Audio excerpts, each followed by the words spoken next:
case you don't know or you don't care, my name is Hannah and I'm taking y'all with me on this journey of finishing the book that popped up in my head some random day a few years back. And if you haven't watched other videos, I highly recommend you do. But in a short SparkNote summary, I came with this idea while I was in college, and this idea has been stuck in my head for so long, and it took me over a year to write the first draft, another year to start writing the second draft. So I am on this journey to get my spark back again. And in today's video, we are doing world building. And I had to admit, when I did the first draft, I neglected world building. If you read my book, you wouldn't know what time period you were in. The world building was quite bad. You didn't know whether you were in New York or you were in California. And I know it's being over dramatic, but it was just really bad. I truly believe that your world affects who you are as a person, not just the characters like in the story, but in real life. Your world and your environment affects who you are. The way you talk, your mannerisms, the way you think, revolves around the character's internal conflict, affects their personality and relationships that they have with their family, their friends, and even the community they live in. Now, this is gonna be a little bit tricky for me because it is two separate cultures. One culture is the Black community in New York City.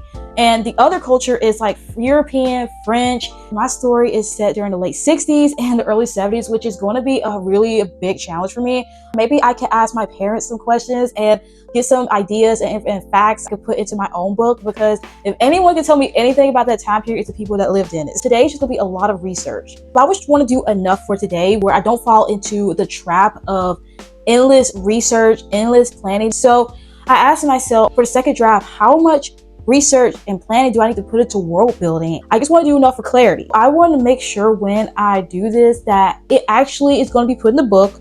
It's actually going to affect the characters and their character arc, the theme and the plot of the story. I don't just spend hours making maps or making a Pinterest board or Notion and just only for it to not be used at all. I already have my coffee that I made earlier today, so I'm going to heat this up and let's get started with the first thing, the Notion.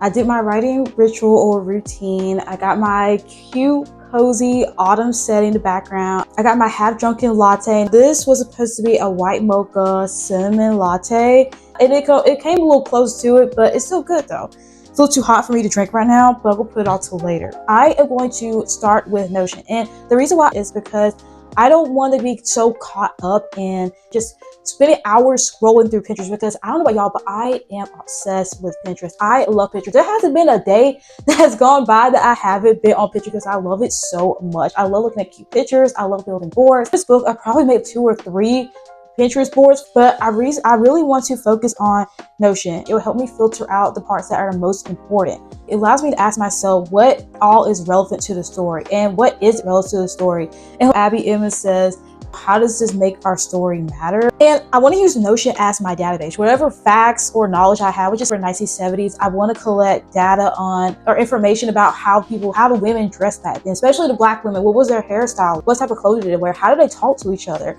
Because it also, like I said before, your environment affects who you are. And I don't know New York language or slang back in like 1970s. Notion should be my database and Pinterest to be like my visual pictures. Now, the tricky part is setting up my Notion in a way that is user friendly, because I ain't gonna lie y'all, sometimes Notion can be super complex and not beginner friendly, because we're not focused on trying to build a whole Notion database or anything. We're trying to write a story.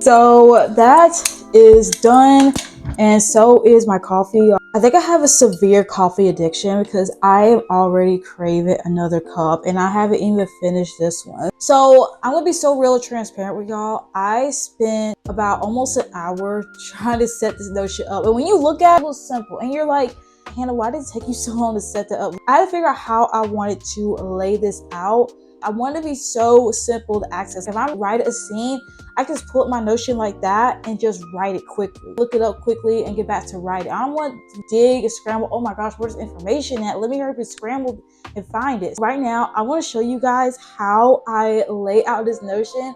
So right now, I did the male character and the story. So I want to start with him, and I separated because he's from French European culture and she's from American New Yorker culture. So I'm going to show you guys how I set up his world build. Y'all can see good. So let me just give you a little mini Notion tour of what I got so far. So for the banner, I put Paris, the city of Paris, because part of my story is set in Paris. And on the side, I put references, like a little toolbox for world facts, character culture, slang, everything you need right there. And over here is the gallery. This is going to be based off scenes. These are my scene cards in a way. And over here, let's go back to references. So the first one is world facts.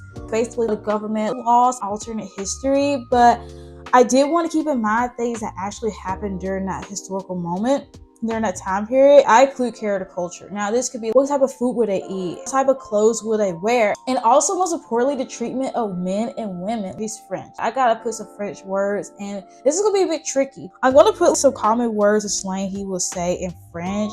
Maybe he gives her like a French nickname, like a cute little pet name he gives her. Finally is the location. This is where I would put the locations, type of weather, type of shops, or town environment. Also, I want to put family relationships because the relationship with your family does shape who you are. Do they get along? Do they hate each other? So I'm going to spend another hour just putting all this information in, and then we're going to move on to making the Pinterest boards, which is my favorite part. I have a deep coffee obsession when my Google Chrome literally has coffee pictures on there. I swear y'all, sometimes I feel like I need help, but right now we are doing our Pinterest. We have our Notion laid out. We have a few facts. I don't have all the research done, just enough to get the ball rolling. We're gonna go here on Pinterest. Oh my gosh, y'all, I'm just so excited. I look forward to this part so much. This video is so fun. There's nothing more fun than just scrolling on Pinterest, looking at cool, interesting photos, writer quote, dark academia of autumn. And what makes it even more exciting, my story is set during autumn season, and it's just the perfect time to scroll on Pinterest. It's during fall, and I just love it. I think that's what I want to do with all my books. I want all my books set in a certain season, like summer. So one book set in summer, winter, spring. Oh my gosh, I'm excited. I already know the vibe, the mood I want my story to be in. I want to find photos that are set in the 1960s, 70s. How do they dress, their hairstyle, old money culture in New York, and French. I want my story to be like autumn, and like autumn in New York, autumn in Paris. Oh my god, if I get this book done, I'm just going to reward myself and I'm gonna take a trip to Paris, or New York. I don't know. I've never been to any of those places, but that'd be so cool when I finish this book. But anyway, I want to make a board with sections. Each section is for a character. For my protagonist, Henry. The second one, Georgia. And then the antagonist, their hobbies are a certain fashion style like him. I imagine wear a lot of blue and dark colors. And for like my female protagonist, she likes yellow, bright colors. And also I want to do like another section for scenes. And then with my Pinterest, I want to link it in my Notion so I can just click on it and just take me straight to it.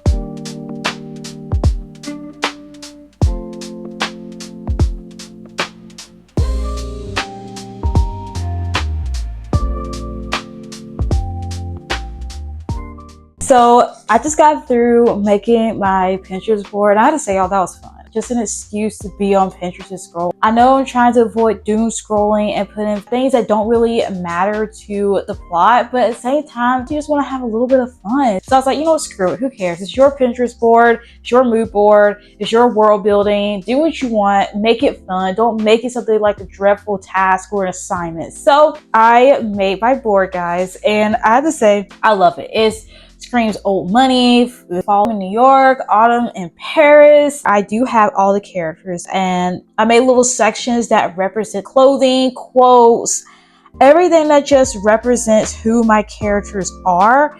And I made sure to include a section where When I saw photos, I saw some that like, oh man, this could be a great scene for a story. Oh, it matches the scenes that I already laid out for my book. For example, there's a scene where there's a letter written where he does write her a letter. I did put some quotes. I put a little royal vibes because he is related to the royal family, and I put like photos because like paparazzi around taking photos of them. So yeah, I tried to capture his lifestyle, and I have to admit, I think I put a little bit too much of his lifestyle versus hers in here. I should have went a little bit deeper with her lifestyle and her culture. It's just more of his. But anyway, I think that's pretty much it. I wanted to make sure that I had fashion, lifestyle that matched to certain characters. And I also tried to find some quotes that would go well for each character. And I also tried to find pictures of personality types. I mentioned in my other video, my male protagonist is INFJ, and the female protagonist, she is an ENFP. So I tried to find things like quotes or photos for each personality type, and I started to collect for ENFP. I already have one for ENFP, and it's enthusiastic, creative, spontaneous, optimistic, supportive, and playful. I do need to include a little bit more of her culture, but other than that, the mood board is great. Now, what I want to do, I want to link this Pinterest board into my Notion.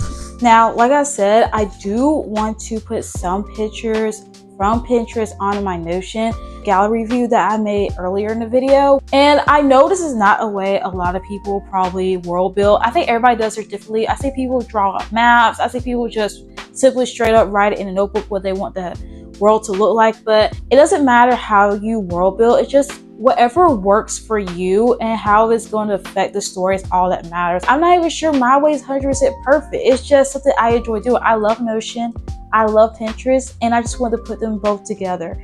And this is my first time world building, and I have to say, I think I did a pretty decent job with it. I think I did a good job with it. This process of just making up a cute little Notion and setting up my Pinterest board for the millionth time, it just makes me excited to write. If you are in a slump and you haven't written anything in a while, you put your book on pause or walked away from your project, I recommend you just make a Pinterest, make yourself a little mood board that inspires you and reminds you of why you even fell in love with your book idea in the first place. Sometimes you just need a cup of coffee and a good Pinterest scroll. So if you love videos like this, don't forget to give this video a thumbs up, a comment, a share, subscribe, let YouTube know, hey, I love stuff like this. And stay tuned for next video. It's just gonna be fun, guys, around here. So don't miss out, subscribe, and I'll see you all in the next one. Bye.